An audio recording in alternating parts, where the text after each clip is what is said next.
Right, so focus is Sunday against St Mirren. That's the focus for us now as we move towards the final 5 games of what has been a fascinating league campaign for Rangers. A campaign of twists, a campaign of turns, a campaign of disappointments and highs and lows and bottles and just moments of just putting your head in your hands and going, what the actual...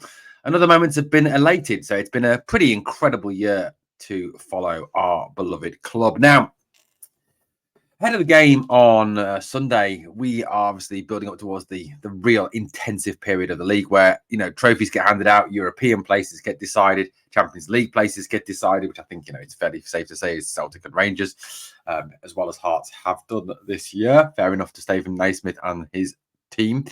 But, sorry, pardon me, one thing that we do obviously have to look at is the fact that as we approach these final 5 games, the pressure is ramping up to full. The pressure is hitting the heights and the mind games have begun. Yes, we're going to talk a little bit about what Brenda has been saying as he attempts some Alex Ferguson-esque mind games towards Rangers. No doubt Phil Clement will not enter into any of these mind games as it is not in his style. We're also going to focus on the centre-back question. The centre-back question is this. Who plays? Who is it? Who do we start with now at the end of the season? And did you watch Connor Goldson's interview? And I mean actually watch the interview. Not just watch the little clips on Twitter because they were pretty shit.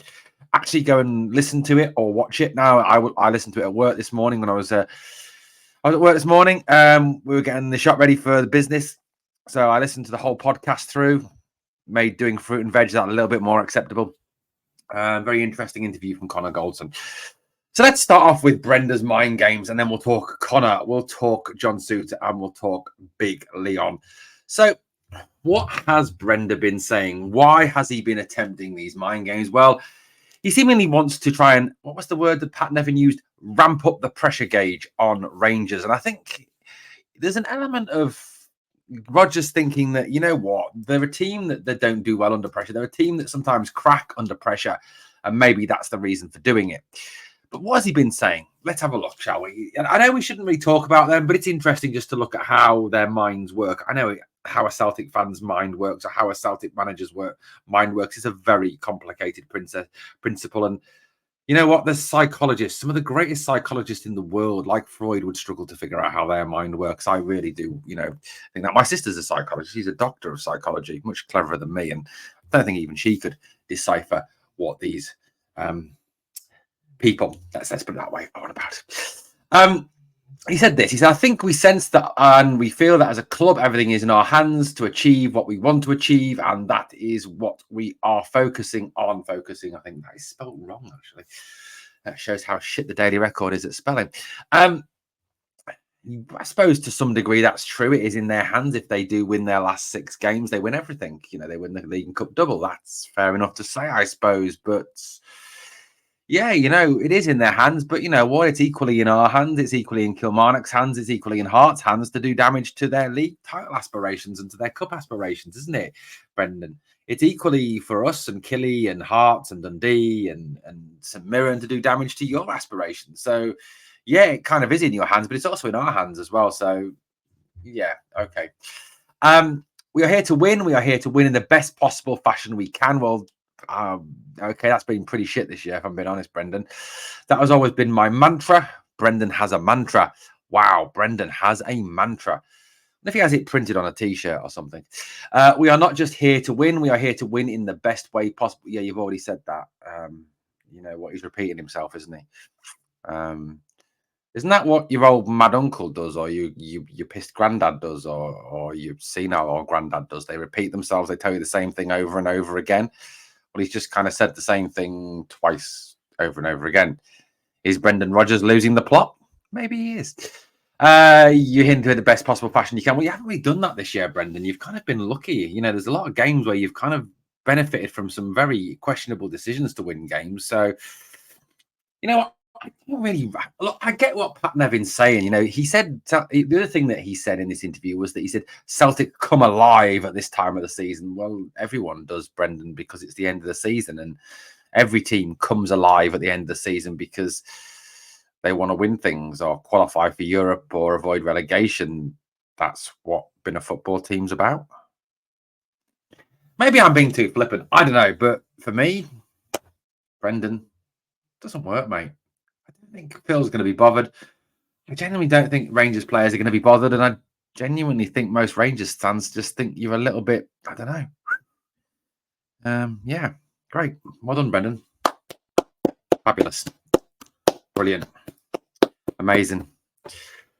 I definitely think it would be the on X Factor or Britain's Got Talent for Brendan. He would be heading for the exit at speed. Okay, let's talk Rangers properly. Let's talk about these three centre-backs. Let's talk about John Souttar. Let's talk about Leon Balogun. And let's talk about Connor Goldson. Now, obviously, at the weekend, Connor Goldson didn't play, which is a bit out of the ordinary, really, because, it pretty much has been to this point, hasn't it, that, if Connor's fit, Connor plays. That's the way it's been. And look, I'm not going to slaughter Connor here. Connor has been a great servant for the club, and he's gone through some, listening to that interview, he has gone through some pretty shitty times in his life. The heart operation, some of the criticism that he's had, having to rebuild his career after being rejected by Wolves to some degree. He has had a pretty challenging life. And, I think as well, we've got to kind of understand that he may at this moment in time not only be tired after playing a lot of games over the last couple of seasons, but also have a lot more important things on his mind. And I know that might seem weird to say that there's things more important than Rangers, but to find out that one of your sons has the same heart condition that you have and that it's a risk to his life, it's a big thing, isn't it? As a father of two girls myself, that anything to do with your kids has to come first. So I kind of sympathize with Connor on that one. And understand that, his mind may not 100% be on football. In that interview that he gave, he kind of, I think the views on the young players was taken slightly out of context with what was being discussed. They talked very much about the fact that back in the day and, coming up through these systems as he did and as a lot of the players who were over 30 did, you kind of looked up to those experienced professionals. And if they spoke, you listened. That was just what happened because, at the end of the day, when experienced pros spoke back in Goldson's time when he was coming up, you listened to those people because at the end of the day, those guys were the guys that knew everything, and you respected them. And I think it's kind of not just a reflection on Goldson; it's a reflection on society. There's been a societal change, hasn't there, in terms of the youth generation and their lack of respect for those who are older than them, their lack of the respect for people who are more senior to them. I think we've all seen that. So I think that was slightly taken out of context. I think we kind of underestimate the extent to which Connor gets being a Rangers player and how much it matters. He talked about the fact that that a win and you're the greatest thing since sliced bread. You lose or you draw, and you don't leave your house for a week. And yeah, it's like that. That's how it is up there. That's how it is between Celtic and Rangers, and between when any sort of Rangers result, if we don't win, we only draw, we lose, it's not good enough. That's the standards this club has. But looking at it in terms of the end of the season, where do we go with the end of the season? Who starts? Who plays? Who gets the nod? Now, Clement kind of gave Goldson a get out of jail free card, didn't he, on Sunday, when he talked about the fact that he would have played Leon on Wednesday if he hadn't got sick to rest Connor, but then he decided that Sunday was, which I don't, look, I'm not saying that Clement's lying. I'm not saying that for a minute, but you don't drop your vice captain, one of your most senior players, for a semi-final unless there's a very good reason. And that reason obviously is that he's not in very good form at the moment. Adding to that as well, the fact that Leon Balogun was absolutely exceptional in that semi-final. He was absolutely brilliant. John Souttar had one dodgy moment. I think to blame him solely for that one dodgy moment on Sunday is a bit unfair. If you go back and actually watch it, the pass from Sterling wasn't the best and put him in the shit. He got himself out of it. Overall, though, you judge each player on their merits at this moment in time going into these last 5 games of the season. Now, John Souttar, on the whole, has been very good this season. He's played well. He brings the ball out from the back very effectively. He passes through the lines very effectively. He puts his body on the line to block shots very effective. He's a good player at this moment. And I know he has an odd dodgy moment, but let's face it, all three of them do. If they didn't, they'd be playing in Arsenal, Manchester City. I hate saying this, Man United's teams, because, the EPL has all the money and buys the best players in the world. So that's how it would be. Souttar, for me, has to start. He is the best. He is the best of the three. For his passing, for his ability to read the game, for his ability to bring the ball out, for his ability to block shots, for his ability to tackle. For me, Souttar has to start. Now, that then obviously comes down to a question between Big Leon and Connor Goldson. Now, a lot of people have said that, well, Big Leon can't play 2 games a week. Well, he doesn't have to do that now. We've got 6 games left. On the whole, we won't. I think there's only 1 week where we play 2. I think we've got the Dundee game on the Tuesday, maybe. I think it is Tuesday or Wednesday. I think it is. But overall, Balogun realistically can play these final 6 games. Look, nothing against Connor Goldson going forward, but Leon Balogun is the man in possession, and he's done nothing wrong. His performance on Sunday was excellent. I think to drop Leon would be very unfair.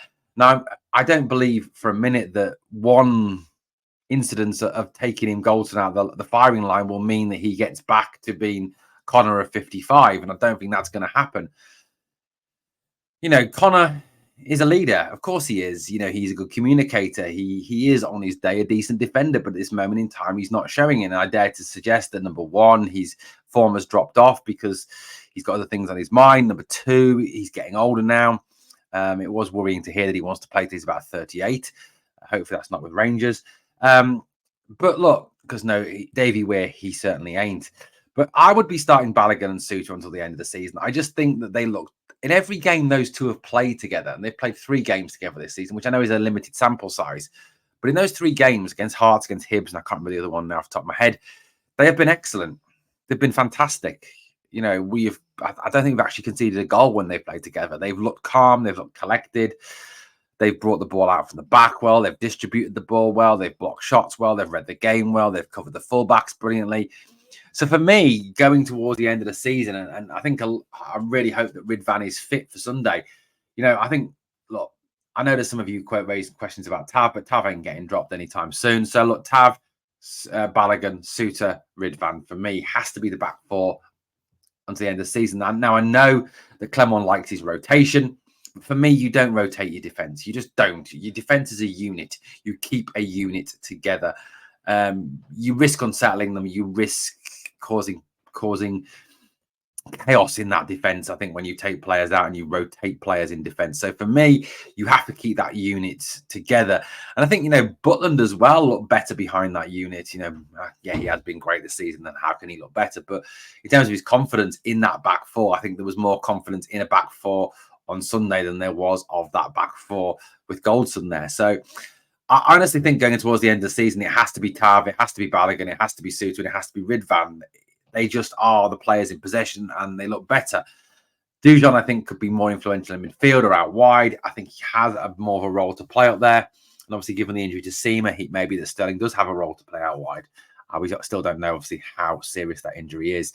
Well, guys, I'd love to know your thoughts on Brenda's attempted mind games and, of course, the centre-back question. Let me know in the comments down below this video. It's down there. And as always, guys, if you can smash the sub, help the channel to keep on growing. We've got a very high target. Probably could be an impossible target, but you know what? It's better to aim high and miss than to aim low and hit. 6K subs by the end of the season. Thank you for watching Glasgow Rangers Nation, guys. Please, obviously, on the way out, do me 2 favours. The 2 favours I always ask of you. Number 1, smash the like. It helps the video grow and doesn't cost anything. And number 2, remember always, we are the people.